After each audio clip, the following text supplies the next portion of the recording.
నమస్కారం. ఘంటారావానికి స్వాగతం. ముందుగా ప్రధానాంశాలు. రోజా, కొడాలి నాని సహా 5 వైకాపా ఎమ్మెల్యేల తీరు అనుచితం. కఠిన చర్యలు తీసుకోవాలని నివేదిక సిద్ధం చేసిన బుద్ధప్రసాద్ కమిటీ. విదేశాల నుంచి వైద్యం కోసం రాష్ట్రానికి తరలి వస్తారన్న సీఎం. తాడిగడపలో ఎల్వి ప్రసాద్ ఆసుపత్రిలో నేత్రనిధి ప్రారంభం. అమరావతిలో 2,500 కోట్లతో భారీ వైద్య విశ్వవిద్యాలయం.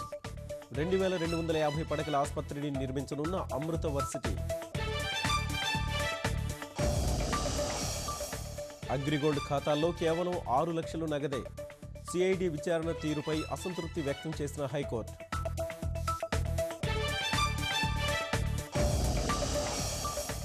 హర్యానాలో జాట్ల ఆందోళన ఉద్రిక్తం.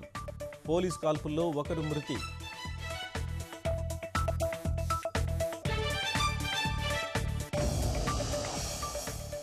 నెత్తురోడిన రహదారులు. కర్ణాటకలో 13 మంది, మధ్యప్రదేశ్లో 7 మృతి.